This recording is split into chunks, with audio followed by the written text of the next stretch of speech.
How are you today? I'm pretty good actually. Feel relief a little bit. And I like this place. The gondola? Yeah. I don't know if we can mention the name because then it's advertisement basically. I don't know, but I like it actually. Okay, so I'll just describe it. So basically, this is what a lot of people don't know, but there's living communities in Dubai, which is a big thing. Right? Dubai is not only just downtown and all these things. There's living communities like this one, which are fully villas, and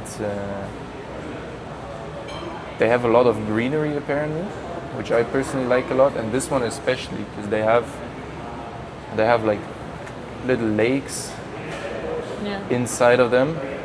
And there's a cafe. It's called Sensation, which is right next to it. I love to come in. Old. You can sense the greenery is mature. It's not like new landscape put down. It reminds me of a place in Germany, in my hometown. There's a golf club. Because I mean, obviously, nature here is still planted to a degree, even though this one is like old, probably, right? Nature here is very different. And in Germany, I used to go out every day for like a walk. Most of the time, like more than an hour, just into the forest. And basically, I leave my house, and it's not a proper forest, but it's a forest, you know. And there's also a golf club in there. It's a huge one, and they also have these little lakes, and you can sit there, you know. I lived in a small town, very tiny town. It was in the southern suburbs of the capital of Tunisia, and it was very special because it was like there is a train rail in the middle of the town that crosses the town. We lived in the mountainside, Côté Montagne, and there's the beach side because we have a mountain at the back and a beach in the front, and almost equal distance, I think, between each side from the train rail. And on the right side, there's a forest. And it was such a weird concept.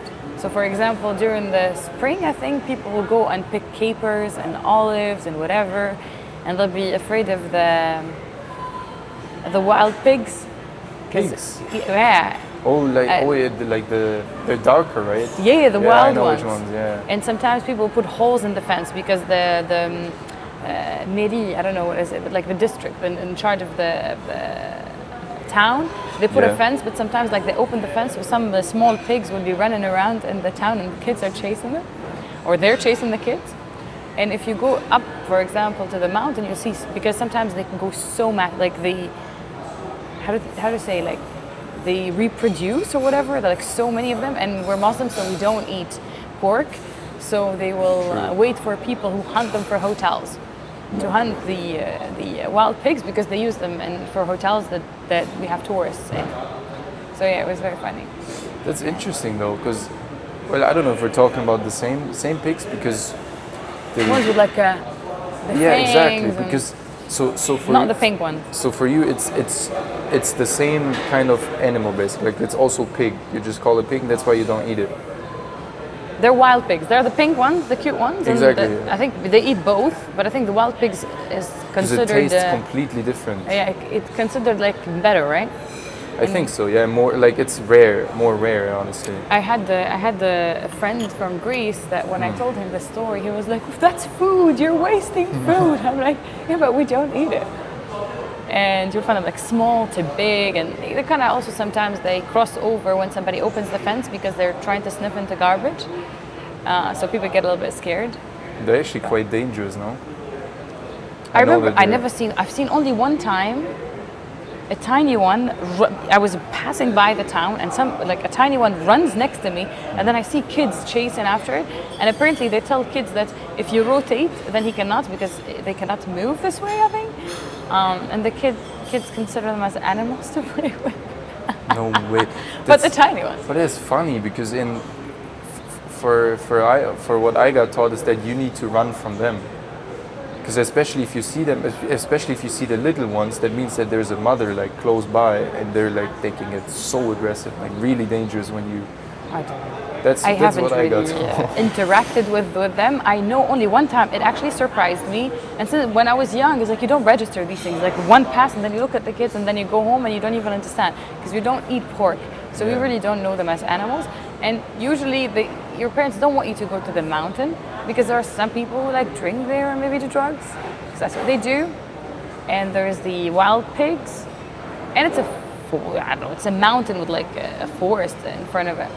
But we used to go like as families, and we go to pick those, I think lavender, capers, olives, and it was like an activity. My family never did it, but I went with other people's family. So the forest in Tunisia is most like it's not like a deep green, wet forest. It's more like a dry. Or how can I imagine it? I don't think it's the same as Europe, but I know that we had a tiny forest because when they came in to urbanize the area, they would cut a lot of trees, and then we have a small forest that kind of the UNESCO is not allowing because it's protected by the UNESCO. So you're not allowed to really cut trees. And funny enough, I played volleyball inside the forest because within the forest they built a volleyball stadium. So when I was a kid, I played volleyball. So you go and I remember there was like this one or two-way street, and there is this barrage, I don't know what they call it. And we would go and walk all the way in together as a team and walk all the way out, and always we have a coach and whatever. And at the end of the forest, you have access to the beach. But it was not a huge forest, not like European, the one that you see in Twilight, there's like huge, no. It was very dark like green. small size forest. And kids also will go there to pick pine from pine trees. And then they kind of burn them because you have to burn them so the whole pine thing opens up, and then they spend hours, trying to get pine out of it. And they go to the mountains to also, not mountains because it's like there are mountains and there are farms for people who have almonds. So they also cross there, and basically they're stealing, but they're kids, so nobody catches them or tells them anything. So they take like big bags of almonds, and and you eat. See, that's interesting. Almonds grow on trees. I never asked myself where almonds grow actually. Yeah, they're a fruit. Well, they're dry fruit, but they're fruit. Generally nuts. I think all nuts, they grow on trees. Pine nuts, walnuts. But I've never seen these trees. Maybe You that's don't why. know? No. Maybe that's why well, no. Well, actually we do, but you don't eat them. I don't know what it's called. Castanis? Yeah. Yeah. The brown one? Yeah, the big. Those ones we have. That's the big, like. Turkish people, they eat those a lot. Yeah, but there's difference. There's eatable ones and there's non-eatable ones actually. Like the ones we have in Germany, those are not eatable. And when it comes in fall, they all drop down from the trees. I think we don't have those trees in Tunisia. Like I discovered a lot of fruits and vegetables here because every country has, like the only exotic one was bananas because the whole world ate bananas, and they get shipped from abroad and they were expensive compared to here where they're like very affordable. In my country, bananas were the most expensive fruit because we don't grow them. But we're mostly like apples, pears, strawberries. I like strawberries. Yeah, Strawberries and they smell mangoes. very good. No, we don't have mangoes. We don't grow mangoes. I don't even know. I don't think. Maybe, I think we grow everything actually by now. I mean, Germany is obviously very different industrialized country than Tunisia is.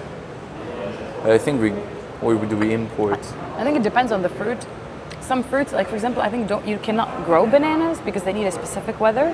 I'm not sure. Or it could be that Tunisia cannot afford growing bananas because you need to engineer things around it. Yeah.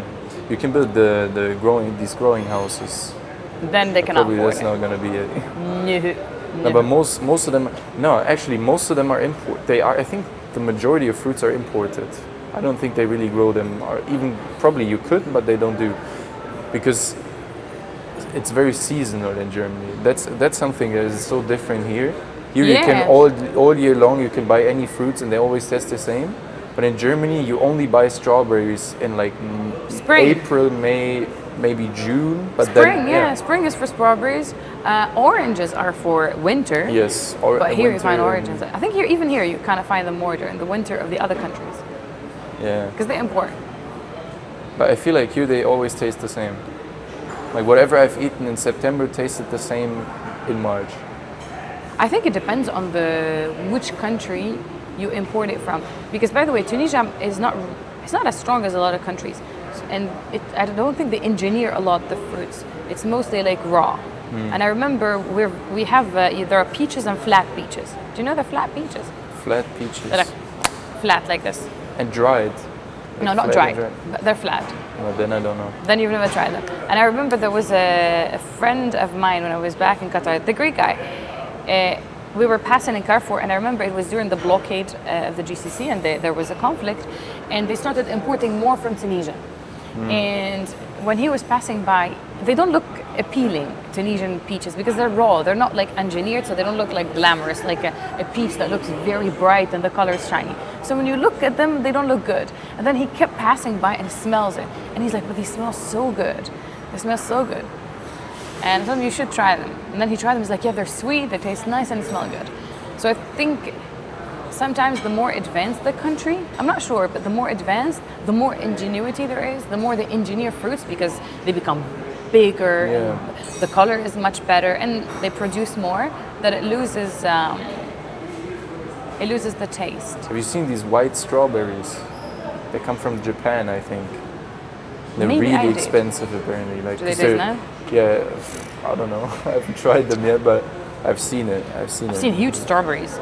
It is definitely engineered, I think. Yeah. I remember, like, for example, in my country, the fruits, they expire very fast. Because... They're not putting, like... I don't know, like apples, they used to rot very fast. Here, the apples, they stay for so long. Because they inject. I don't know. 100%. And something very funny about Tunisia is that there is like first grade fruits, second grade fruits, third grade fruits. We eat in Tunisia the third because we export the first mostly and the second, or we eat second and third because we need to bring money from abroad, like a devise. And I remember, I didn't know this, and then I realized that one time we were passing by this farmer's market because we have like bazaars in the middle of the street. And there were like very nice grapes, okay? Usually the ones that we used to buy, they don't look as nice. They were very nice grapes. And they had ribbons on them. And I asked my mother, I was like, what is this? Why? Because you never have ribbons on stuff. We don't have like the packaging and the fancy stuff. And they were like packaged in with ribbons. And then, I don't know who told me, was it her or the guy who was selling them, but apparently it was a batch from the premium ones that didn't even qualify to be exported because the country didn't accept them. But for us, or when it's like they have ribbons in the package and they look much, much nicer than the one we used to buy. So sometimes even our first kind of tier or top tier fruits, when they go through the inspection, they don't pass. And that was the first time I've seen like such big grapes with ribbons and packaging. So the grades are the quality, basically? Yeah. Interesting. And how appealing it is. I don't even know. Thing is, welcome to the third world, my friend. Yeah, but you get the premium stuff all the time. I haven't been in Germany for so long now. Like, I don't know. I actually stuff like these small things I forget. I cannot remember. I don't know if there's grades. What I know for sure is if you live in a country where everything is very raw, when I first moved to the Gulf, everything tasted weird. Weird? Yeah. Fruits tasted weird. Food tasted weird. Cheese tasted weird. Because for us, we're not big on packaged stuff. Yeah. So for us, we have a shop that is specialized in milk and all dairy products, which means that guy, he already has a supply chain that brings the milk from the cows, from the farms that are close by, I think, and everything gets processed. And he generally like sell it the same day. I don't know how much time it takes for them to expire. And you go there, and usually we're not really picky, but you take whatever you find. So mostly like maybe they know people want a lot of butter and but there's like, for example, ricotta, which is part of when they process the milk. So you go every day, it's like, do they have or do they not have? It's like, so you go early on because you need to catch it, because he will process everything and then he will sell them. And he has like a quota. So for us, it was more fresh. Then now, for example, if I buy a canned ricotta, it doesn't taste the same. It tastes different. You have to inject something most likely to make it be sustainable in the package, right? But preservatives, because it's packaged, no? It's preservatives. Yeah, well, still, food can get bad even inside the package. And I think the instinct that when something is in a package, that you don't need to eat it straight away, I think is there, you know. Because if I buy things like raw, like I tend to eat them faster actually.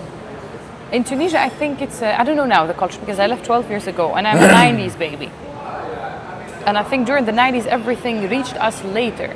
Yeah. Now everything reaches faster, right? But before, like when you got the mobile phone for us, like a normal family will have a mobile phone. For us, it took maybe a decade for like that to, not a decade, maybe 5 to 10 years, I don't know, for that to be normal in Tunisia. But now it's faster. But what I know, for example, when it comes to food, it was frowned upon to eat packaged food. So for us, we don't buy packaged honey. It doesn't make any sense. You know a farmer who has somebody, and you're always skeptical, and they give you to test, and to test it. And I'm a kid. I don't think I know even now how to test what is a good honey. But your mother or your father or the neighbors, they know, or they put them to test, and then that person develops a reputation for having good stuff. And people, they start getting successful, and it's the same way. When people get successful, they start trying to ramp it up to make more, then the quality drops down, then you're trying to find somebody else who has that integrity. Yeah. And it's usually, for example, honey, olive oil, we never really bought packaged. What do you mean olive oil packaged? It needs to be like the harsh tasting olive oil. That's why here when they say extra virgin, it's like, I don't know. For us, everything used to be raw. I remember I used to go camping. And when we go to a village, you meet somebody passing by, and his wife will have this clay thing to make bread. So basically, they will like do whatever the dough they need, and then they stick it to that clay pot that has wood inside. And you're just like, hey. And for him, like his wife will do it, and he will sell it to you for like a very, very, very cheap amount. It's like, can we get? And sometimes they're very generous, by the way. It's like, hey, we also have honey, we also have cheese, we also have butter. I like that. Yeah. The city, I think, is not as much because I lived in the suburbs and it's less hectic than the city. Definitely the city has a different vibe, but I don't think it's as advanced. There was a privilege, at least, or it was a charm for it has the a lack very of... It's a very nice vibe, yeah. Yeah. I think I like the vibe. It's just, yeah. It also kind of like this vibe you only have when you live somewhere where there's nothing like really going on, because the world is so industrialized and so... I think the poor as well. Because I know, you know, when you go to your friend's house, I don't know how things work in Europe, but I think people at least have a decent income. But in Tunisia, sometimes you reach a level where you're barely, living by. That I think a person tries to be smart about their expenses, and they get very selective, and everything was, how to say, everything was, you say it in English? Precious. So we don't throw food, we don't throw bread. So the bread, when it gets dry, you either try to heat it up, or then somebody will collect it and will make breadsticks and sell it to kids in front of schools. Your mom wants you to get the best nutrition, so they find a way to get it from somebody from that. I noticed that kids who had it better than us, their life was like not like us. They didn't eat as much raw stuff as us because their parents, they're working and they need to just like get by. So there was not that focus. My mother didn't work, so she was very quality driven. Like we were poor and she was like picky. I don't know for what reason. So I think it's very culturally driven, because I think in a German household, as soon as something like looks a little bit, like the bread, there's an edge which is not good anymore, or the fruit is too dark. Like I think people, like my father, for example, he used to, when there was a banana and for example there's a dark spot, he used to just cut it and say, so you can eat it now. Yeah. But I think like generally the German mindset is way more, okay, when it's bad, throw it and buy something new. While I had a Turkish friend, for example, I know for a fact that they never threw anything away. Like they really, even if it wasn't that good anymore, like he used to eat literally like full brown bananas. Like the thing was just dark. It was precious, regardless. He would still eat them, generally, like. But also, and this is something interesting, this is something that my mentor told me, is that, and this is perspective, right? But eating something which you don't even, like, let's say I'm someone, for example, I like bananas, when they're like almost raw. Like I like them when they're like when they're just turned yellow, you know. So now when the banana is like really, really brown, it changes the taste. Yes, it gets sweeter. It's sweeter, it's more soft and a little bit rough. I don't know, hard to explain. Different texture. So if you now go and you eat it just because you bought it and you don't want to waste it, he told me it's a form of lack inside of you, and obviously that's also not good. So I haven't really fully, I think like I try to find a balance in between. You know, I'm not somebody that generally I'm not a picky eater at all, and I don't really throw things. I eat anything, yeah. Most seafood's the only thing I can't really eat for some reason, and I wish I could. I just don't like it. I can't. I've tried so many times different things, oysters, fish, crabs, whatever. Never really. I don't know. Maybe it didn't get them seasoned the way that it would. I don't know. Possible. To you. But generally, I think it's really interesting. Something I still need to figure out. Is it a form of lack? Because technically it is, right? Like it's perspective thing. But if I'm eating something just because I bought it and I don't want to waste the money, it's a form of lack inside of me. On the other side, you know, you could also say why waste. But don't you think that prosperity made things tasteless? Like I know for a fact that the more things are dispensable to me, the less. I'm not only talking about food. I'm talking even about clothes, about everything. Like before, I still remember when you buy something nice, a nice piece of clothing, you genuinely enjoy it. Of course. And now that you can afford buying multiple, you find flaws in it and you get pickier. I don't know if your mentor meant. It's just the fact if you're eating something which you actually don't like anymore because it tastes different now, and you just eat it for the sake of eating it, you're actually doing something against your energy. You know what I mean? Because your energy goes down if you do something. Yeah, well, but it's a small forcing yourself, but it is forcing yourself. But I think having less makes you appreciate it more. It's just also that true, usually when people are let's say not having like so much in life, they tend to strategize in a way that everything gets consumed in a specific time frame. And there is even that thing that, for example, if you have a fruit, in the beginning it's a raw fruit that you will eat it, and then when it gets ripe, then they make it marmalade, and then it's a different thing. Yeah. You know, it's like processing it in a different way so they can accept it because maybe they don't like it. You can still eat it, yeah. And I like that. That only works though if you also have the time, right? So there's a lot of things that come together. It's like how much. Because the mother used to be at home and the kids were having more time and there was no TV and no TV screen that consumes. She also used to know how to do it.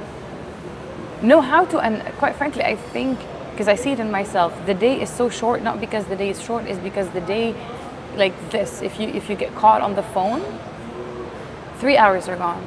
Yeah. While if I throw you right now somewhere, no phone, no car, nothing, and I tell you stay there for 1 hour, it will feel like a day. So even the perception of time is different.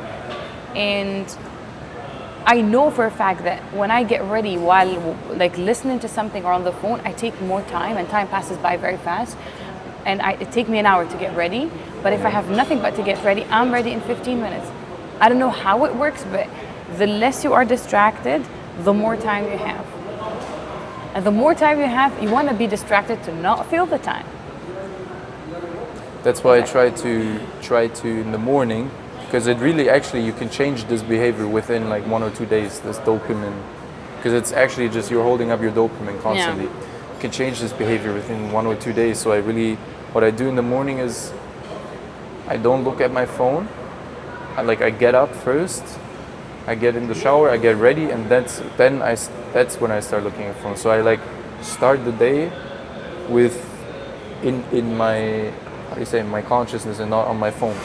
And then what happens is actually I find it a lot easier to focus on work during the day or on anything what has to be done, because since your dopamine is not already up here, smaller things like working, for example, calling, whatever it is, feels a lot more rewarding.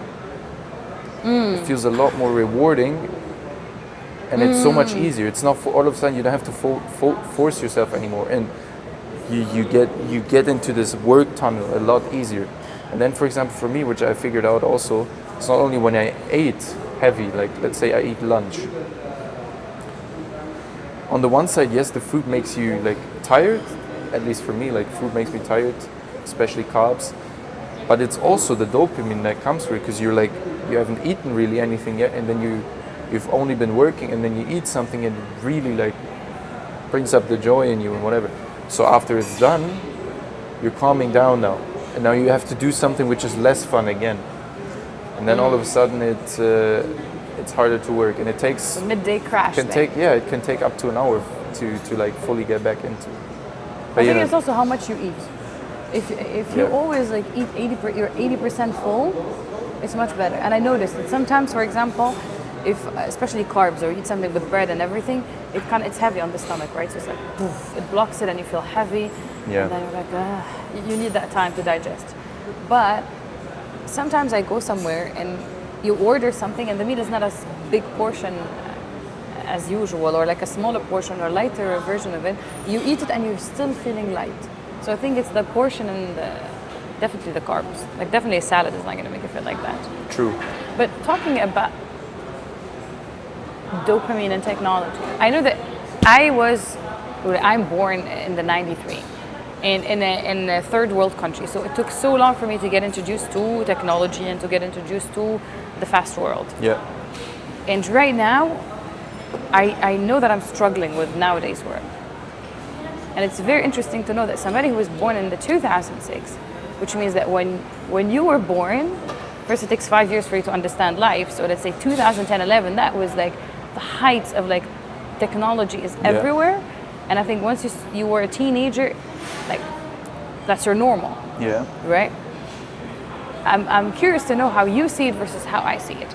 And what I'm asking about is, for example, right now, even in our industry or any other industry, the fact that everything is fast, that no matter how fast you are, you can't keep up, and you always feel like you're not doing enough. Not doing enough. Like there's always something fast. Like right now, even with our business, there's AI. Everything is with AI, and you feel like, oh, I just figured out something yesterday. Why do I not have an AI assistant yet?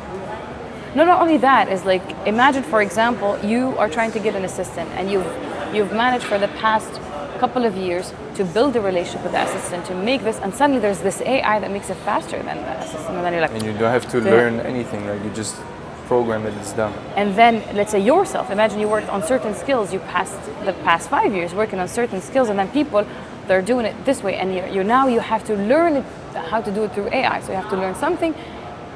And I find it very destabilizing, at least for me. I can't keep up. Like I have to really say, to hell with it. Slow is the fastest way to where you want to get, rather than always try to catch the next wave, the next wave, the next wave. Well, that's not good, obviously, but for me, AI is also the first thing, which is like fairly new. In a way of that's not something I grew up with, because it came when I was, I think, 11th grade. So what we do, like for me, AI was like ChatGPT was just, okay, you put in your homework and, you know, you shouldn't read it out because it wasn't as good, but you would still bring it, so you know, when the teacher goes around, you can show something. It's just a text, you know. So, interesting question. I don't think. Do you feel like you can't keep up, or that you need to, for example, to do so much to keep up? If I wanted to keep up with like everything and all the time, but I don't even feel the need to, honestly. Like for example, you know, like I know that you can have an AI assistant which literally tells you your calendar every day and does all the work for you. Isn't it annoying? It's not annoying, but it's just like I don't feel like I need it. No, but for me, like to have an AI, like even the human interaction will go away, and you're suddenly now being told by an AI. Yes, and that's that's the dystopia that a lot of like movies and books write about. But what I believe in is that, well, and this might change over a couple decades, but I believe that still people really value other people.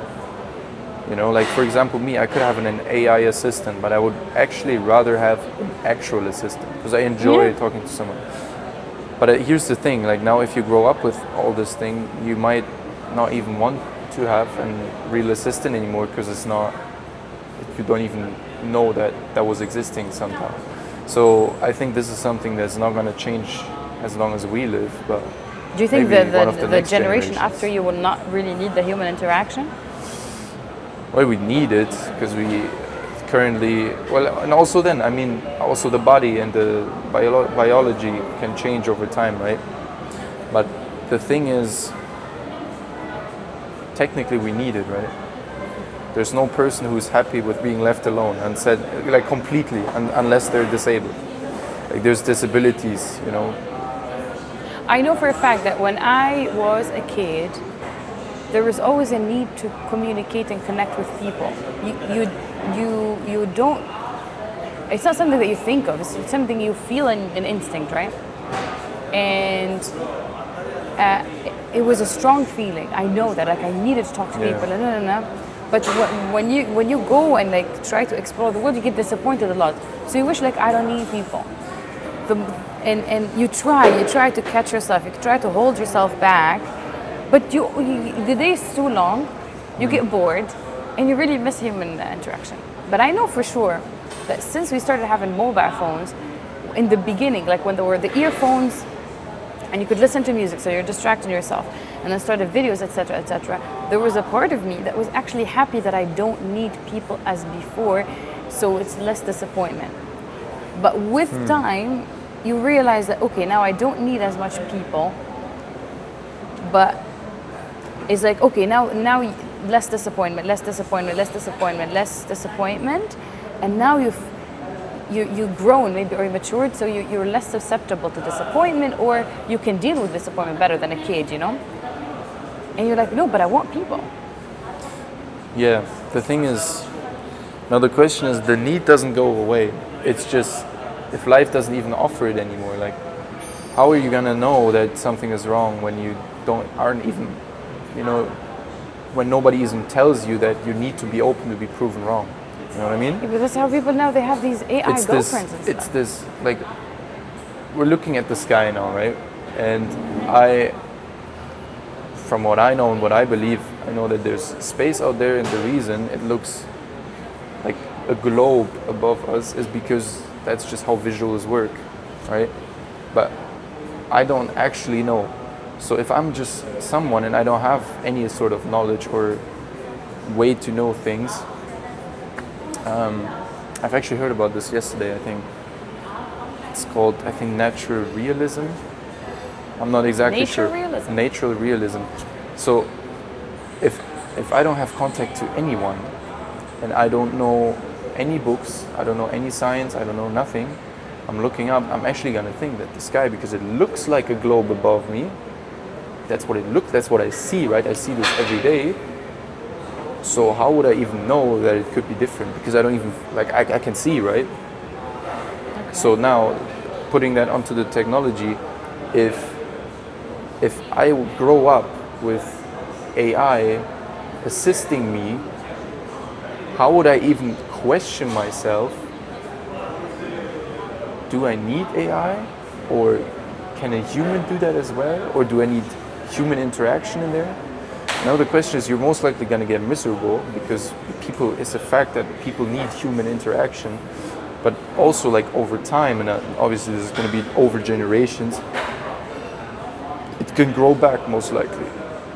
People it's going to be like the McDonald's effect, where people were so impressed by fast food, and now organic is the new thing. So yeah, now everyone knows that it's basically. And now restaurants that they do, like, you know, well, we never had same food like smoking, chains, right? Smoking.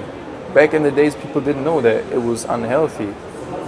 So, like, why would you even question it if you don't know? Nobody tells you. How would you even know? You know what I mean?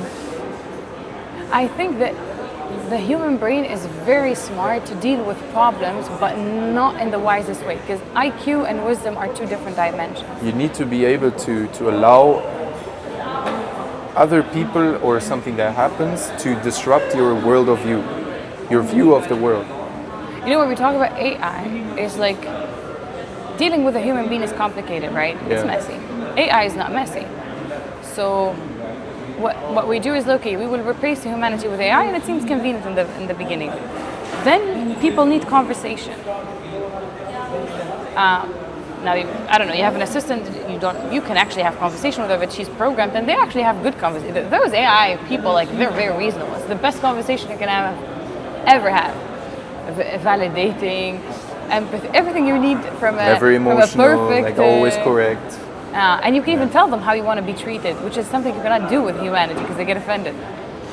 But there's the physical aspect of it, and I don't know where I've seen it, that now people can pay people to come and hug them, and that really... Hey. Yes, you can pay people to come and get a hug. And I know this because I know that when it gets lonely, I think of myself as like, oh my God, I haven't hugged a human being in a couple of months. I'm very lonely.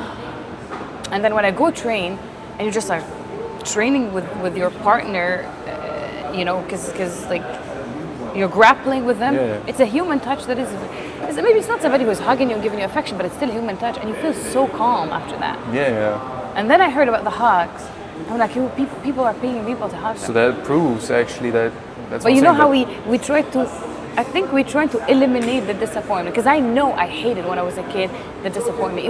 It burns, and it's like you have a perfect assistant, you have somebody perfect to talk to you, and you pay somebody to hug you. So if you pay them, they cannot hurt you, but you get enough what you need. So people are like, remember, like before, a company will do everything in house, and now they kind of outsource. So they need the paper to outsource or whatever. It makes it more productive. I don't know if it's the right. Does it make it more productive? Yeah, like numbers and figures wise, because it's really? Even better that I'm, for example, a company that produces coffee. That it's more productive to deal with a company that is specialized in the packaging, because they will drop.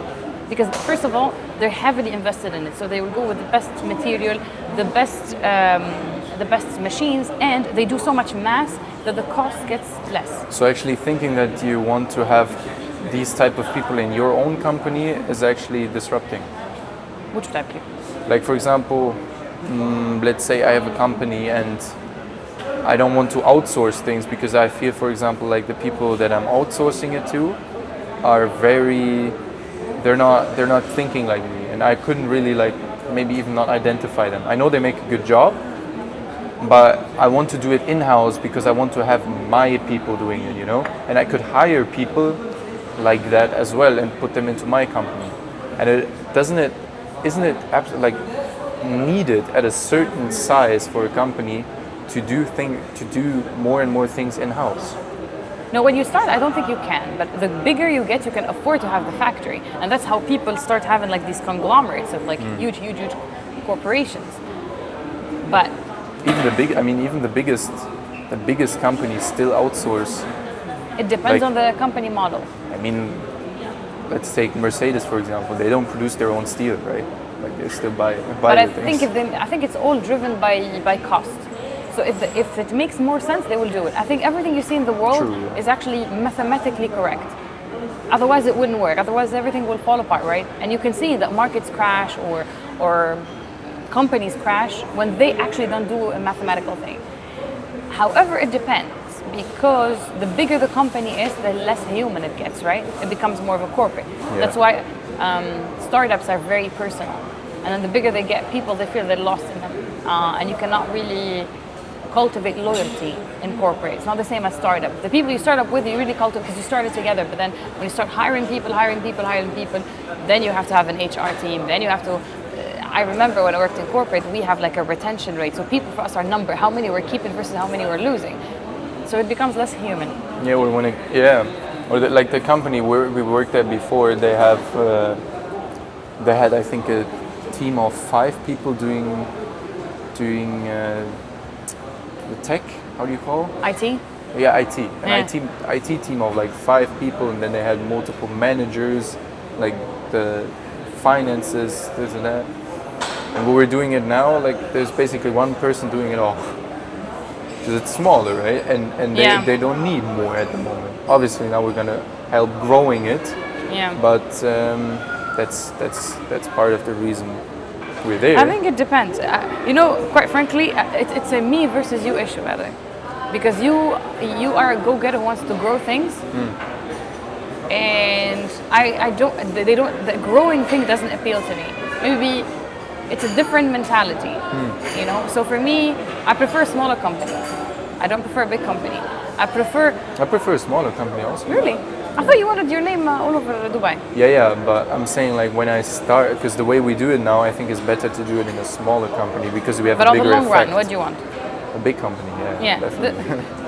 Of course. 10,000 people doing exactly what I want. I actually don't want that. Exactly what I want. The psychological issues are appearing. I actually don't want that. For some reason, I don't. I don't know why.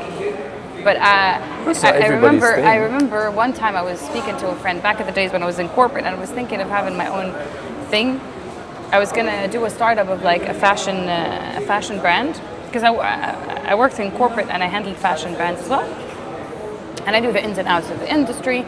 But I genuinely wanted to do something niche, and he was one of the people that I could rely on and trust to partner with. And he started talking about the big things, and it made me so uncomfortable. And I noticed that for him, what I'm talking about makes him so bored, and for me, what he was talking about, because he was like, because you can actually outsource the material and this and this and that and do factories, whatever. Yeah. But he kept like, even when we're talking, his vision kept growing bigger and bigger and bigger in the initial conversation, which is interesting. Like, because it's interesting to have somebody who dreams big. Sometimes I think things don't grow unless you are such a maximizer. But I was so uncomfortable. I was feeling like, because I want something personal, maybe. I want something very niche and personal. Makes sense, but I don't know. I just never have. I don't think I ever have like enough when it comes to that.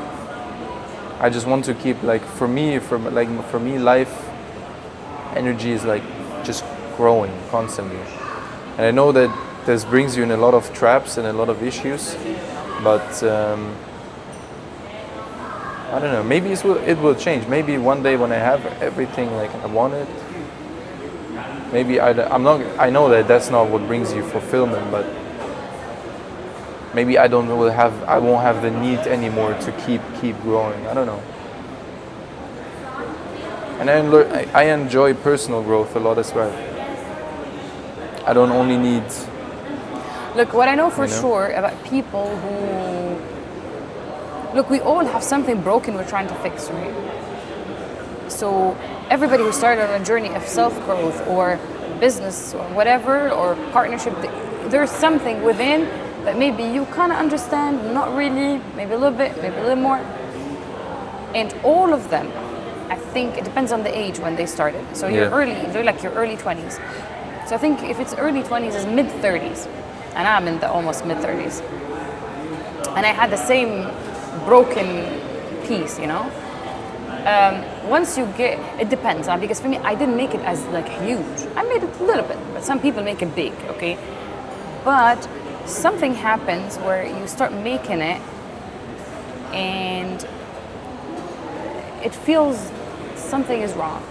Because you know, when you think, I want the job, I want the title, I want the prestige that comes with it.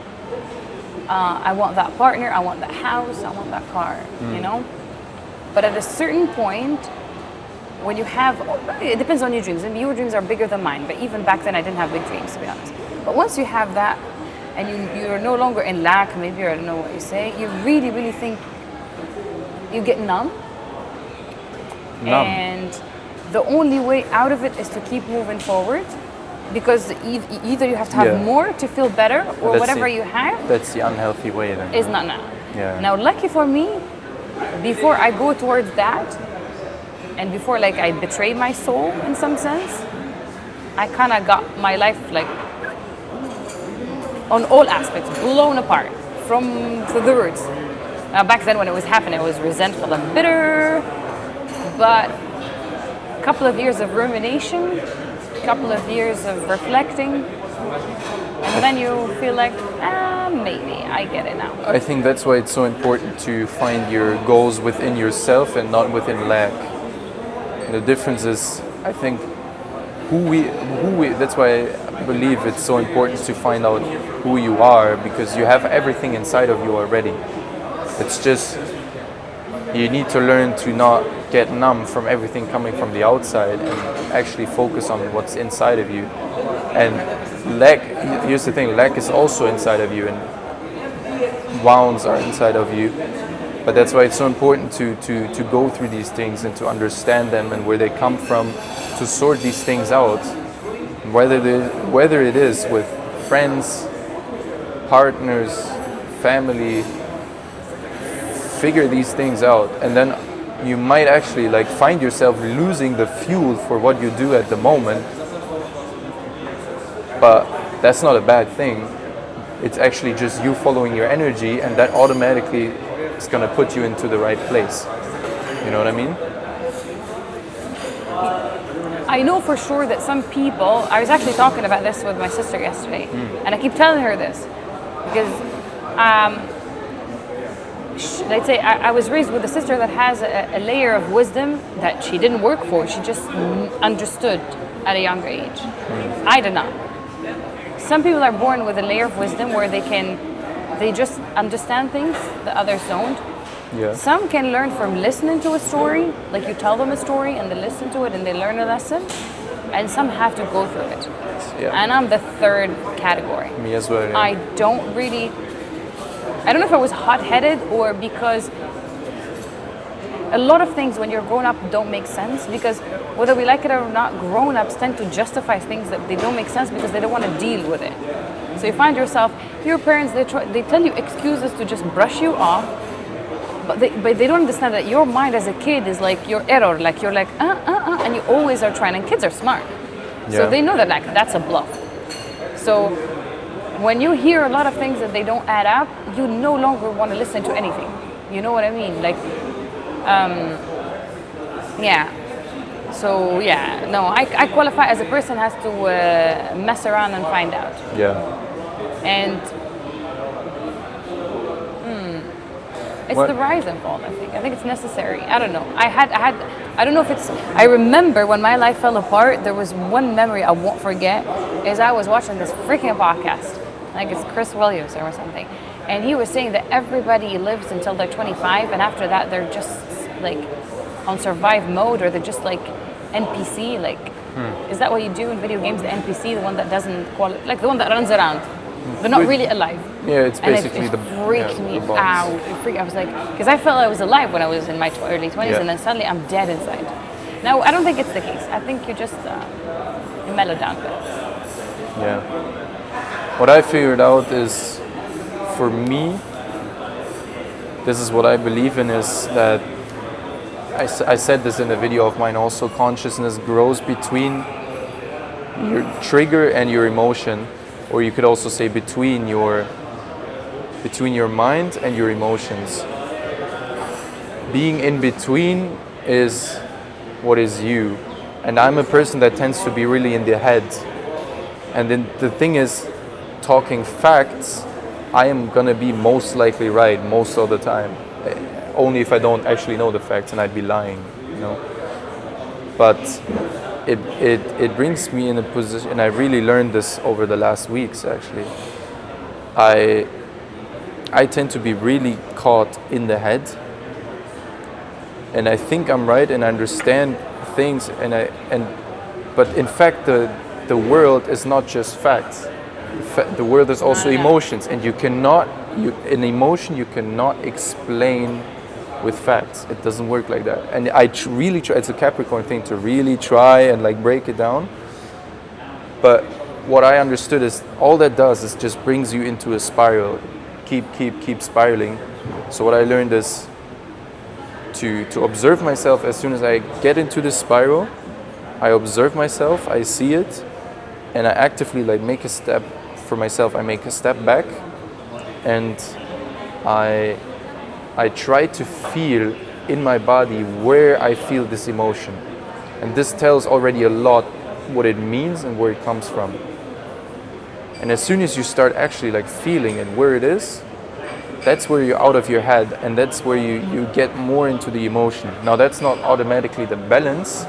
Balance is being able to have your thoughts on the one side and having your feelings on the one side, and being able to hold both equally. That's consciousness for me. And it's something, as I said, I'm born as someone who's really in his head all of the time. So I really have to learn. What happens in your head? In my head? Overanalyzing, and as I said, that causes us a spiral which just keeps dragging you down, because you cannot solve emotions in your head. You cannot do that. You can only live the emotion and feel it, and that's how it calms down. But an emotion doesn't calm down by living it in the head. It doesn't. And that's what brought me in places already, like where I was really hurt for over a year. But to be honest, back then I didn't understand, but that's what I'm saying now. I really understand. It brought me into a place where I was actually hurt from something for over a year, and I couldn't let go. And I thought I could let go because I had processed it, and I thought about everything. I figured out exactly what I did wrong, but I never actually lived the emotion. And as soon as I started living through this emotion, it was hell for a couple of weeks. It was hell, but since then I feel relief, and it's actually not bothering me anymore. I feel forgiveness and all these things. It's really interesting. And it's also obviously the other way around, right? Like, you're all the way about your emotions. Like I know people like a cancer. I know somebody who's cancer, and for him it's really hard to get out of the emotion and see the facts. It's damn near impossible for him. So there's also the opposite, and that's why I keep saying, like, I think it's in between. You're Zen, or however you want to say it. I think I have half for some reason. The thing is that it's very hard to know what to do, because I'm in my head, but I don't know if, but I think I understand feelings, or I can sense them. And it's my misery, because if I walk into a place, and I didn't know that it was happening since I was a kid, now that I look back, I genuinely knew what everybody was feeling. I didn't have words for it. I knew, like, they're uncomfortable with that person. I can read every single thing to the smallest, like, interaction. And that makes me, like, withdraw, because I think I still remember when I was a kid, I swear to God, when I go with my mother to somewhere, let's say, for example, I don't know, a clinic when we're kids. Okay. I think I used to pick up on so much of the dynamics of what's happening, and those are people in pain, so they're not the best people to be around if you're hyper-tuned. And I remember, like, I would take my mother's arm and I put my head here and I would, like, squeeze, because I don't want to pick up anything. I remember I used to, whenever it gets intense, now that I think about it, I remember sometimes I just don't want to talk to people, I don't want to listen, I don't want to hear, and I just close my ears, and I'm like, I'm so overwhelmed with humanity. So I have that. And then the problem is, like, you get overwhelmed and then you go home and you think about why you're overwhelmed. It's like hell. I don't know what I should do with it, but I know for sure that one of the worst nightmares that I had is I wanted to get it right, and I still have that. Like, I want to say the right thing. I want to behave, and it's not like out of no, everybody wants to look like they're wise and they know things, but I don't think it's purely out of that. It's genuinely, I want it to be fair. Yeah. I genuinely wanted to know it, like, am I kind enough or am I strict enough? Because you don't know what to do. You're empathetic or strict, and sometimes, like, I know why I should be empathetic, but I know that I should also be strict, and I don't know the proportions. You can't always be fair, and that's the learning. Well, I have the paralysis of that, my friend. I don't know if I should, like, my mother says that I'm the most mysterious kid she had. Like, and it's not like I have a problem sharing, because I don't care. I can tell anything about myself, at least at this point. Like, I don't have really much shame. Maybe a little bit here and there, but I don't think, like, I still have, like, I was a kid. But I'm not, I don't know, should I share, or that burdens people? Or should I keep, but now they feel that I'm mysterious? Like, I'm always like, I don't know what to do. That's what I mean. You think you gain so much consciousness because you understand so much, but understanding is not consciousness. It makes me paralyzed. It's being able to see it, but leave it. you know.